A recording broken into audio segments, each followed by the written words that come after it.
Bismillahirrahmanirrahim. Assalamualaikum warahmatullahi wabarakatuh.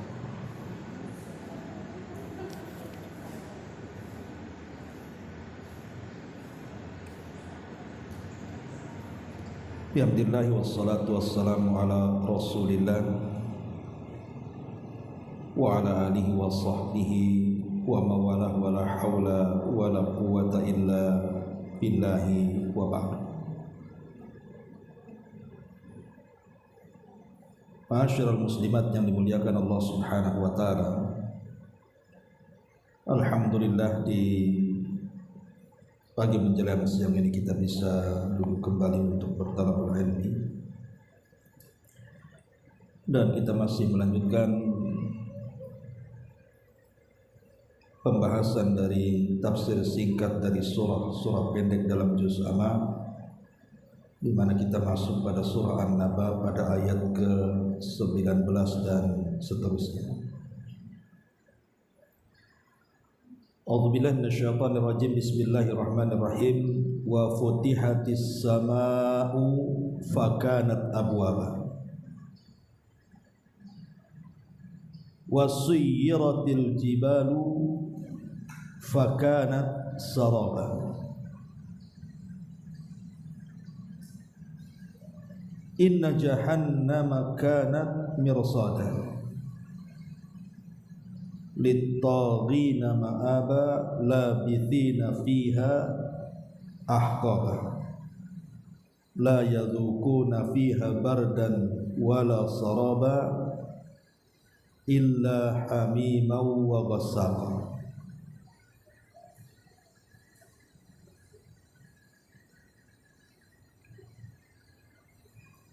Ma'asyiral muslimat yang dimuliakan Allah Subhanahu wa taala, di sini Allah Subhanahu wa taala berfirman, wa futihatis sama fakanat abwaba, dan langit-langit akan dibuka. Fakanat, maka di langit itu abwaba, terdapat pintu-pintu.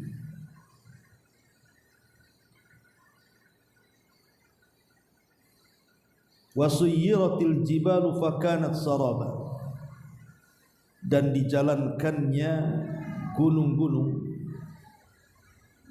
maka gunung-gunung itu seolah menjadi fata morgana. Inna jahannama kanat mirsada, sesungguhnya neraka jahanam itu padanya ada tempat pengintaian. Lit-taghina ma'aba, lagi menjadi tempat kembali bagi orang-orang yang melampaui batas. Labithina fiha ahqaba, mereka tinggal di dalamnya berabad-abad lamanya. La yadhukuna fiha bardan wala saraba, mereka tidak merasakan kesejukan di dalamnya dan tidak pula mendapatkan air minum. Illa hamima wa ghassaqa, selain air yang sangat mendidih dan nanah penduduk neraka. Jazaa'a wifaqa, sebagai balasan yang setimpal. Innahum kanu la yarjuna hisaba, sesungguhnya mereka tidak berharap takut kepada hisab Allah Subhanahu wa taala. Baik. Di sini Allah Subhanahu wa taala berfirman,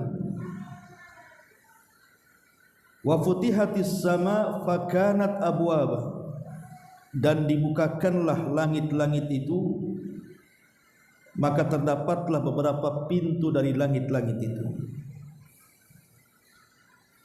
Ma'asyiral muslimat yang dimuliakan Allah Subhanahu wa taala, kalimat wa futihatis sama fakanat abwaba, dan tatkala pintu-pintu langit itu dibuka maka terdapat banyak pintu. Ini diisyaratkan kepada firman Allah Subhanahu wa taala, yauma tashaqqaqus sama bil ghamami wa nuzzilal malaikatu tanzila. Pada hari ketika langit pecah karena awan yang menggumpal, maka para malaikat pun turun dan mengosongkan langit. Jadi tatkala Allah Subhanahu wa taala memecahkan langit atau membelah langit, dan itu disyaratkan juga dalam beberapa ayat dalam Al-Quran seperti idzas samaun fatarat atau idzas samaun syaqqat, apabila langit terbelah, apabila langit terpecah. Lah ketika langit-langit itu terbelah dan terpecah, maka akan membuat lubang-lubang atau pintu-pintu. Dari situlah para malaikat akan turun dan mengosongkan langit, karena langit sudah akan digulung oleh Allah Subhanahu wa taala, pertanda akhirnya alam semesta. Ini satu pendapat bahwa ayat ini masih berbicara tentang hari kiamat. Tapi pendapat yang lain maksudnya wa futihatis sama fakanat abwaba, maksudnya adalah likulli abdin babaini fis sama. Setiap hamba itu memiliki dua pintu di langit. Pintu yang pertama disebut baban li amalihi, pintu untuk amal dia. Dan satu pintu lagi adalah baban li rizkihi, pintu untuk rizkinya. Makanya Allah mengatakan wa fis sama rizqukum wa ma tu'adun. Di langit itu ada rizki kalian dan apa yang dijanjikan kepada kalian. Jadi kalimat wa futihatis sama fakanat abwaba adalah menjelaskan bahwa di langit itu ada dua pintu bagi setiap hamba-hamba Allah yang ada di bumi. Pertama, pintu yang mengangkat amalan kita. Yang kedua, pintu yang menurunkan rizki kita. Ma'asyiral muslimat yang dimuliakan Allah Azza wa Jalla, lalu kapan pintu-pintu itu terbuka untuk amalan-amalan kita? Ada amalan-amalan yang disebutkan dalam hadis-hadis Nabi sallallahu alaihi wasallam sebagai penyebab terbukanya pintu langit. Apa saja amalan itu? Pertama, berdoa dan beristighfar di sepertiga malam akhir. Karena Nabi sallallahu alaihi wasallam bersabda dalam sebuah hadis yang dikeluarkan Bukhari Muslim dari Abi Hurairah radhiyallahu anhu, yanzilu rabbuna tabaraka wa ta'ala kulla lailatin ila sama'id dunya hina yabqa thuluthul lailil akhir wa dzalika kulla lailatin. Jadi Allah tabaraka wa ta'ala setiap malam itu turun ke langit dunia ketika di sepertiga malam akhir, dan itu setiap malam. Kemudian Allah Subhanahu wa taala berfirman, man yad'uni fa astajibalah. Siapapun yang berdoa di waktu itu kukabulkan. Wa man yas'aluni fa utiyah. Siapa yang meminta ku kasih permintaannya. Wa man yastaghfiruni fa aghfir lahu. Siapa yang minta ampun ku ampuni dosa-dosanya. Jadi kalau ibu bangun di sepertiga malam akhir, ya sekitar jam 2 sampai subuh lah, kemudian ibu beristighfar, kemudian berdoa meminta sesuatu kepada Allah Subhanahu wa taala, maka istighfar dan doa kita akan melesat sampai ke langit, dan Allah akan bukakan pintu itu sampai kepada Allah Subhanahu wa taala. Ini amalan yang pertama. Kemudian amalan yang kedua adalah qadha'u hawaijin nas, membantu kesulitan manusia. Pamannya ada saudara kita yang sakit tidak mampu, entah mau dioperasi karena punya penyakit parah, Maka kita rame-rame kemudian urunan untuk membantu meringankan beban saudara kita. Maka qada'u hawaijin nas, membantu hajat-hajat manusia yang diperlukan, itu salah satu juga pembuka pintu langit. Dalam sebuah hadis dari Amr ibn Murrah al-Juhani radhiyallahu anhu, dia mengatakan, Rasul bersabda, "Ma min imamin yagliku babahu duna dzawil hajati wal mis duna dzawil hajati illa aghlaqallahu abwabas sama." Siapapun imam, penguasa yang menutup pintu, tidak mau membantu kepada orang yang berhajat, kecuali Allah Subhanahu wa taala akan tutup pintu-pintu langit kepada dia.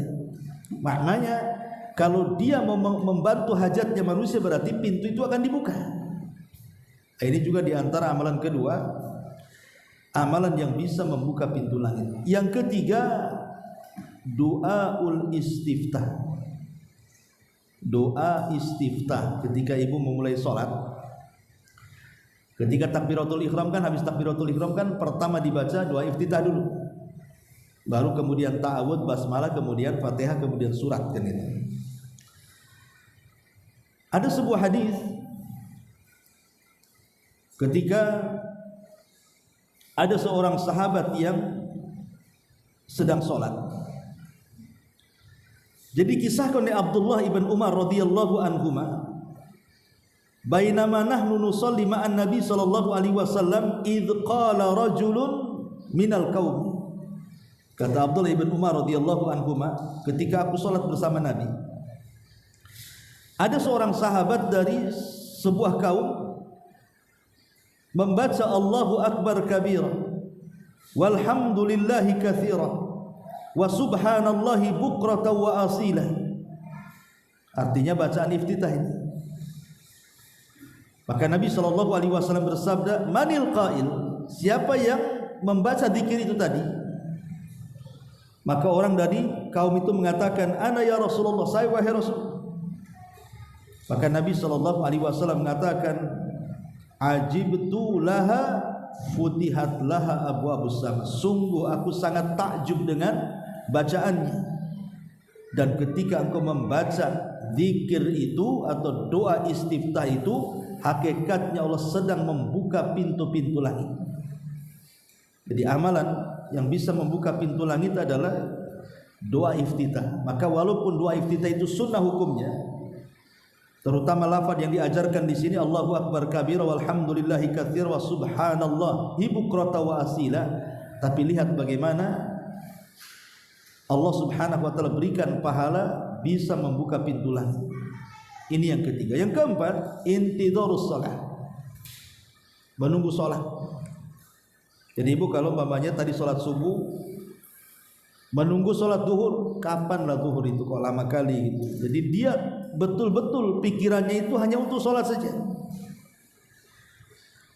Nabi SAW mengatakan, abshiru hadza rabbukum qad fataha baban min abwabis sama yubahi bikumul malaikah yaqulu unduru ila ibadi qad qadaw faridatan wa hum yantadiruna ukhra. Kata Nabi SAW, berbahagialah kalian, sesungguhnya Rabb kalian telah membuka pintu dari pintu-pintu langit, di mana Allah berbangga dengan para malaikatnya. Kemudian Allah mengatakan, lihatlah kepada hambaku itu, sungguh mereka sudah melaksanakan kewajiban Allah. Wa hum yantadiruna ukhra, dan mereka menanti kewajiban berikutnya. Artinya orang yang sholat duhur rindu ingin berjumpa dengan asar, asar rindu ingin berjumpa dengan maghrib, selepas maghrib rindu ingin berjumpa dengan isya, dan begitu seterusnya. Jadi menunggu sholat setelah sholat karena sebuah kerinduan itu salah satunya adalah pembuka pintu langit. Kemudian juga yang selanjutnya, da'watul imamil adil was-saimi hina yaftur wa da'watul matruk. Doa pemimpin yang adil. Doa pemimpin yang adil itu akan membuka pintu-pintu langit. Kemudian juga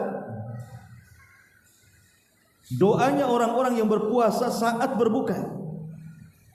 Kemudian juga doanya orang-orang yang dizalimi. Pertama, doanya imam yang adil. Yang kedua, doanya orang yang berpuasa saat berbuka. Dan yang ketiga, doanya orang yang dizalimi. Kata Nabi sallallahu alaihi wasallam, la turaddu da'watuhum. Tidak akan ditolak doa-doa mereka. Siapa mereka? Al-imamul adil. Pertama, doanya imam yang adil. Yang kedua, wasaimu hina yuftir. Orang yang berpuasa ketika hendak membatalkan puasanya. Wa da'watul madlum, dan doanya orang yang dizalimi. Kemudian Rasul mengatakan yarfa'uha fauqal ghamam. Akan terangkat doa itu sampai di atas awan. Wa tuftahu laha abwabus sama, maka ketika itu akan dibukakan pintu-pintu langit. Wa yaqul Rabbi tabaraka wa ta'ala wa izzati wa jalali la ansurannaka walau ba'dahi. Demi kemuliaanku aku akan tolong engkau walaupun setelah waktu yang ditentukan. Dari sini menunjukkan bahwa doanya imam yang adil, doanya orang yang berpuasa ketika berbuka, dan doanya orang yang dizalimi itu penyebab terbukanya pintu-pintu langit. Kemudian juga selanjutnya ad-du'a inda salati was-saffi fi sabilillah. Doa ketika salat dan ketika berada di tengah-tengah berkecamuknya peperangan.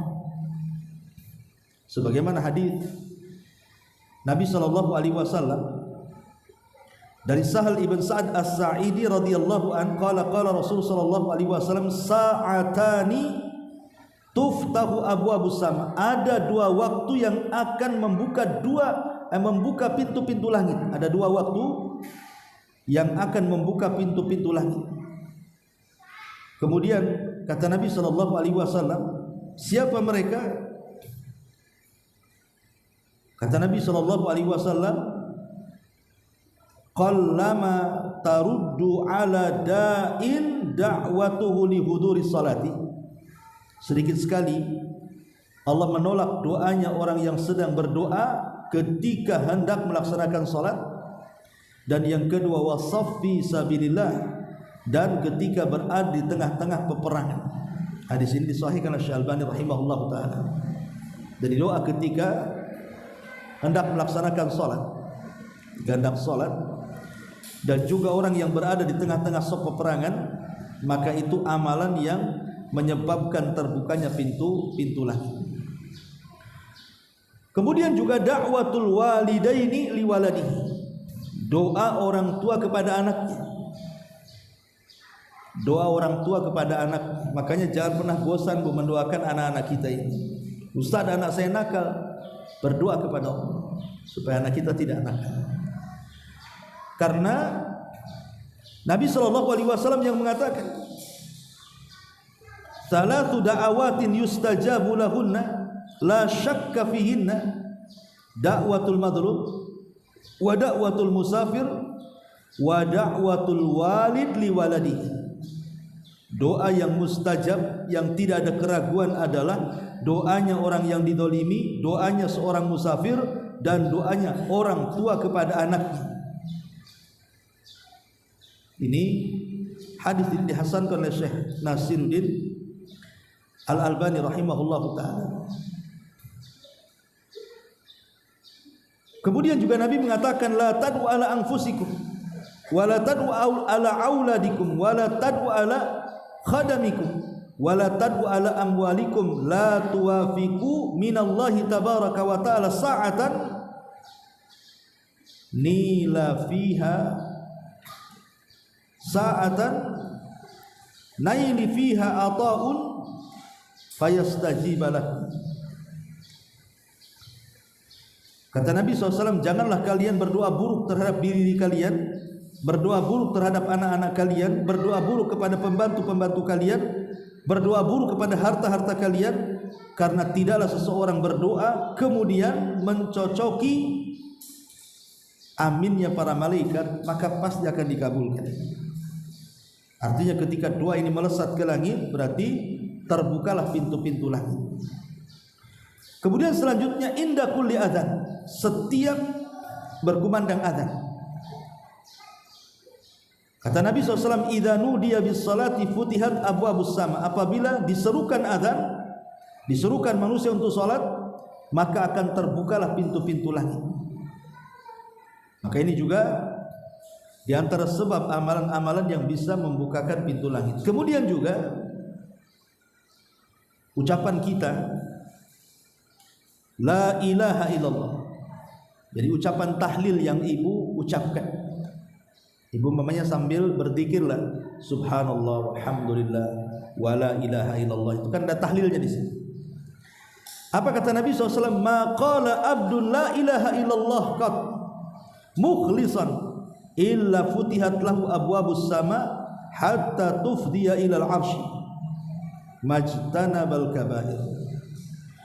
Tidaklah seorang hamba mengucapkan la ilaha illallah, ucapan tahlil secara ikhlas dalam hatinya, kecuali Allah akan bukakan padanya pintu-pintu langit. Ya, bagaimana mengucapkan tahlil saja bisa membuka pintu-pintu langit. Termasuk juga adalah ketika melaksanakan 4 rakaat sebelum zuhur. 4 rakaat sebelum zuhur. 2 kali salam maksudnya ya. 2 rakaat salam, 2 rakaat salam. Kata Nabi SAW dalam sebuah hadis, disebutkan dari hadis Abdullah bin Sa'id, anna Rasulullah sallallahu alaihi wasallam kana yusalli arba'an ba'da an tazula syams qabla dhuhri wa qala innaha sa'atun tuftahu fiha abwabus sama wa uhibbu an yas'ada li fiha amalun salih. Kata Nabi sallallahu alaihi wasallam, kata Abdullah bin Sa'id, Nabi SAW senantiasa sholat 4 rakaat sebelum zawal, maksudnya sebelum masuk waktu zuhur. Kemudian kata Nabi SAW, sesungguhnya waktu-waktu itu adalah waktu di mana dibukakan pintu-pintu langit. Kemudian Rasul mengatakan, dan saya suka ketika pintu langit itu terbuka sehingga banyak amal soleh yang terangkat, maka saya ingin bahwa amal solehku itu terangkat di waktu itu. Ini juga termasuk amalan-amalan yang bisa membukakan pintu langit. Termasuk di dalamnya puasa Senin Kamis. Puasa Senin Kamis sebagaimana Rasulullah SAW mengatakan, tuftahu abwabus sama kulla yaumil itsnaini wa khamisin. Pintu-pintu langit itu akan dibuka setiap hari Senin dan Kamis, kata Rasul. Artinya setiap Senin dan Kamis itu makanya dianjurkan ada puasa Senin Kamis, karena memang waktu itu pintu-pintu langit dibuka. Termasuk juga di dalamnya adalah selama bulan Ramadan. Selama bulan Ramadan dari awal sampai akhir itu pintu langit akan dibuka. Bahkan pintu sorga pun dibuka dan pintu neraka ditutup. Termasuk juga di bulan Sya'ban. Di bulan Sya'ban itu amalan kita akan diangkat. Makanya Nabi SAW suka di bulan Sya'ban itu berpuasa, karena kalau seandainya Allah angkat amalanku, berarti amalan puasa pun diangkat. Kemudian juga di antaranya yang buka pintu langit adalah kematian ruh seorang mukmin. Kematian ruh seorang mukmin. Di mana dalam hadis yang panjang sekali, hadis Bara bin Azib radhiyallahu anhu, Nabi SAW mengatakan, ruh ini apabila keluar dari jasad, maka langsung akan disambar para malaikat dan ditempatkan di sebuah kafan dari sorga dan minyak wangi dari sorga, kemudian dibawa ke langit. Maka penjaga pintu langit pertama akan membuka, kedua juga akan membuka sampai ke-7, sampai melewati langit ke-7. Maka ruh itu akan dihadapkan kepada Allah, dan Allah katakan, kembalikan ruh ke dalam jasadnya, tapi angkatlah catatannya fil illiyin. menunjukkan bahwa kematian seorang mukmin ini yang saleh bisa mengangkat amalannya ke langit dan bisa membuka-buka pintu langit. Ma'asyiral muslimat yang dimuliakan Allah Azza wa Jalla, termasuk juga dalamnya adalah peristiwa Isra Mi'raj. Peristiwa Isra Mi'raj, di mana Nabi SAW ketika peristiwa Mi'rajnya mulai dari Sidratil Muntaha sampai menghadap Allah, maka disitulah pintu-pintu langit terbuka dan Rasul diizinkan untuk menemui Allah Subhanahu wa ta'ala. Kemudian turun membawa solat. Dari sini ada faedah bahwa solat itu perkara yang sangat penting sekali, yang tidak boleh kita tinggalkan. Ma'asyiral muslimat yang dimuliakan Allah Subhanahu wa ta'ala, inilah diantara waktu-waktu atau amalan-amalan yang bisa membukakan pintu langit. Di sini Allah mengatakan wa futihatis sama fakanat abwaba, dan ketika langit itu dibuka maka terdapat pintu-pintu. Penafsiran pertama maksudnya ini menjelaskan hal ihwal hari kiamat, dan pendapat yang lain bukan. Ini menceritakan tentang pintu-pintu langit, bahwa setiap hamba itu punya dua pintu. Pertama, pintu untuk amalannya, yang kedua pintu untuk rizkinya. Makanya tidak perlu takut kepada rizki, karena rizki itu akan senantiasa Allah turunkan untuk hamba-hambanya dimanapun mereka berada, dan Allah akan membagi rizki itu seadil-adilnya. Ini diantara ayat yang ke-19. Baik, kemudian Allah mengatakan wasuyyiratil jibalu fakanat saraba, dan diperjalankan gunung-gunung itu, maka seolah-olah gunung itu fata morgana. Ma'asyiral muslimat yang dimuliakan Allah Azza wa Jalla, ini pun masih cerita hari kiamat, bahwa gunung-gunung itu akan diperjalankan. Maksudnya gunung itu apabila kiamat terjadi, maka yang pertama kali gunung itu akan tercabut pasaknya. Ingat, pasak gunung itu jauh lebih dalam dibandingkan tanah yang muncul di permukaan bumi. Kan gunung itu nampak besar tuh kalau kita lihat di permukaan bumi. Lah yang masuk ke dalam tanah itu lebih besar lagi. Kenapa? Karena namanya pasak itu yang masuk bumi harus lebih dalam dibandingkan yang muncul di bumi. Kalau enggak nanti tercabut pasaknya. Coba saja ibu buat tenda. Kalau pasaknya asal tancap saja, robohlah tendanya karena tak kuat pasaknya. Tapi kalau kita masukkan pasak itu dalam-dalam, sehingga yang muncul sedikit, yang masuk ke dalam panjang, pasti akan kuat pasak itu. Lah gunung itu seperti itu. Yang masuk ke dalam itu lebih besar dan lebih panjang dibandingkan yang menjulang di permukaan bumi. Lah ketika terjadi hari kiamat, maka pasak-pasak bumi itu akan tercabut. Setelah tercabut, kemudian akan diperjalankan, akan jalan. Sebagaimana di sini wasuyyiratil jibalu fakanat saraba, baru diterbangkan, setelah itu dibentur-benturkan, kemudian tidak tersisa kecuali debu dan pasir yang kembali ke bumi. Itulah kondisi gunung. Dan setelah kondisi gunung itu, maka bumi sudah tidak lagi berbentuk bulat, tapi bumi dihamparkan. Sudah tidak ada gunung karena sudah tercabut gunungnya kan. Makanya Allah Subhanahu wa taala mengatakan wal ardu muddat wa alqat ma fiha wa takhallat. Wal ardu muddat, ketika bumi itu didatarkan karena gunungnya sudah enggak ada. Maka kelak pada hari kiamat di padang mahsyar itu, bumi itu akan datar, tidak ada yang meninggi, tidak ada yang merendah, tidak ada bukit, tidak ada lembah, semua rata. Ya, kenapa? Supaya manusia sejak zaman Adam sampai yang terakhir mati itu muat ketika dibangkitkan pada hari kiamat. Sebab kalau posisi bumi bulat sempit, tapi kalau posisinya bumi terhampar, maka luas sekali dan manusia bisa memenuhi bumi sebagaimana kehendak Allah Subhanahu wa taala. Wasuyyiratil jibalu fakanat saraba. Dari dua makhluk Allah, yang satu di langit dan yang satu di bumi, dan dua-duanya adalah makhluk Allah yang kokoh. Baik langit kokoh, bumi juga kokoh, tapi di hadapan Allah keduanya lemah. Karena kelak pada hari kiamat akan dihancur-hancurkan dan langit pun akan digulung. Dan itu menunjukkan qudratullahi azza wa jalla, kemahakuasaan Allah dan kekuatan Allah azza wa jalla terhadap makhluk-makhluk yang diciptakannya.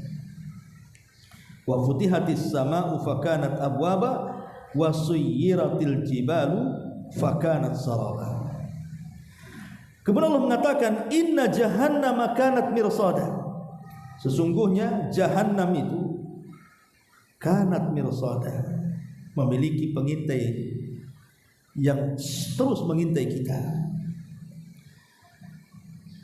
Bicara soal jahannam, jahannam ini neraka yang dikhususkan untuk orang-orang yang beriman atau bertauhid tapi dari kalangan ahli maksiat. Jadi orang yang masuk dalam jahannam adalah orang-orang yang beriman tetapi mereka terkalahkan dengan maksiatnya.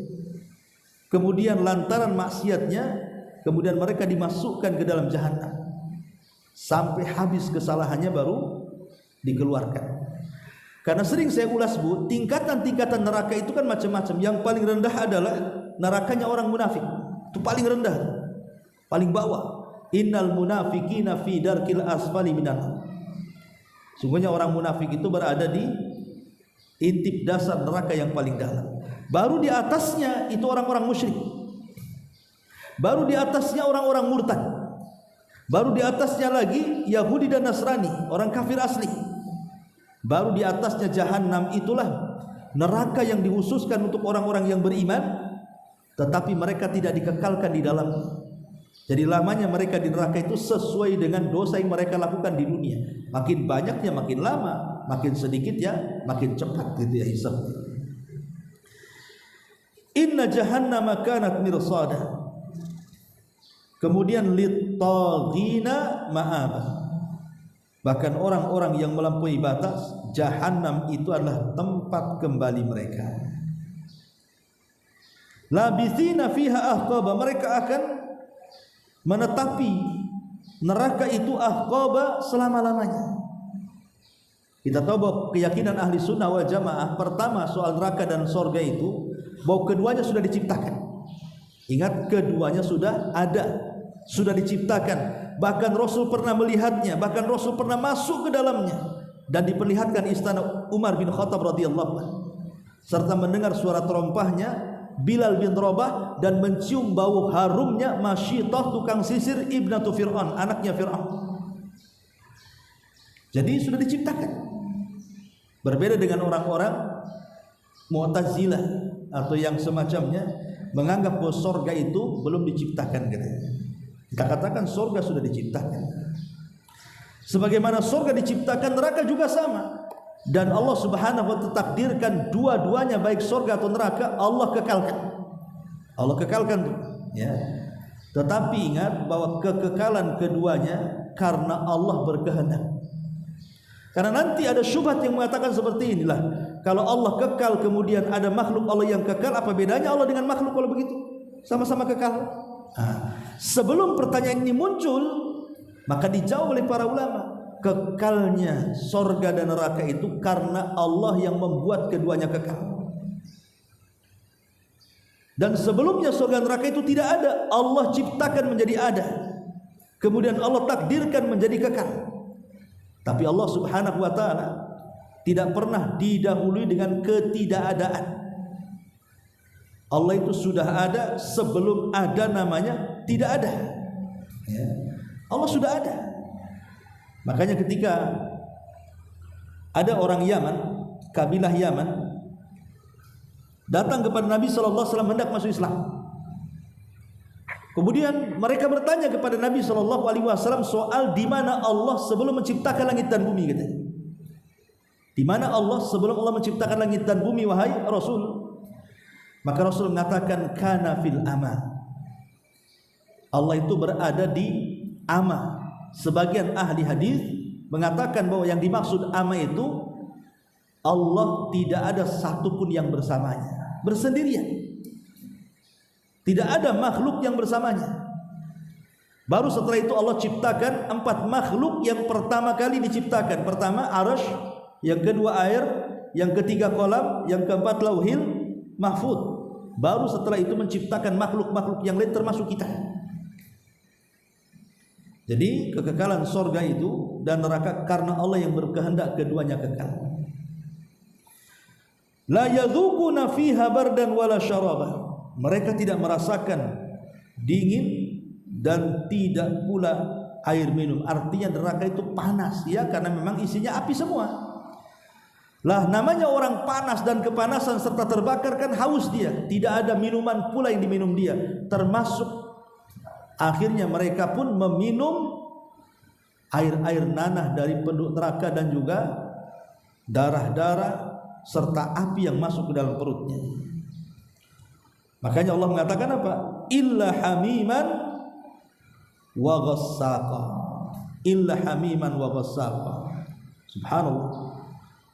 Hamim itu artinya minuman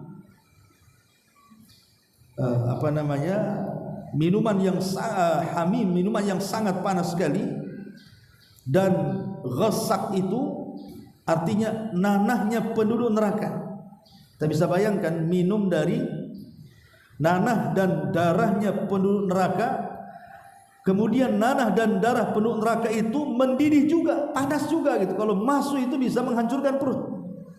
Karena tidak ada minuman dan makanan di neraka itu kecuali pasti akan menghancurkan raga siapapun yang memakannya. Seperti ketika Allah bicara tentang makanan zakum, makanan yang berduri itu. Maka penduduk neraka itu kalau lapar, Allah kasih buah zakum. Jadi kalau dimakan kemudian menghancurkan lehernya, karena nggak sampai ke perut. Ya. Dan itu jazaan wifaqah, balasan yang setimpal bagi orang-orang kafir. Innahum kanu la yarjuna hisab, sesungguhnya mereka tidak berharap takut kepada hisab. Takut kepada hisab. Makanya begini, ketika kita bicara tentang hisab sulit, kan ada hisab mudah, ada hisab sulit. Hisab mudah itu disebut ardul a'mal. Kita hanya ditampakkan amalan kita oleh Allah Azza wa Jalla, kemudian ditanya sebagai formalitas saja, kemudian kita iyahkan. Ya. Karena kita ini sudah ditutup dosanya di dunia dan Allah ampuni dosa kita di akhirat bagi orang yang mendapatkan hisab yang mudah. Jadi Allah hanya tampakkan saja, betul kau melakukan ini, ya. Betul kau melakukan itu, ya. Dia hanya iya saja. Sehingga hisabnya mudah.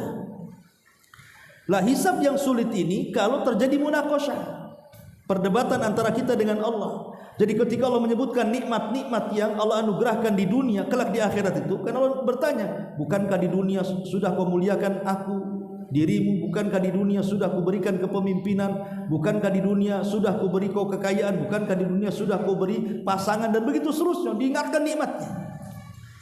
Kemudian hamba ini mengatakan, iya wahai Rabb. Dan Allah mengatakan, ketika engkau di dunia, apakah engkau yakin akan berjumpa dengan aku di akhirat? Maka orang ini mengatakan, tidak ya Allah. Tidak wahai Rabb. Maka Allah mengatakan, sebagaimana engkau lupakan aku di dunia, hari ini aku lupakan engkau di akhirat. Kemudian dipanggil lagi yang lainnya.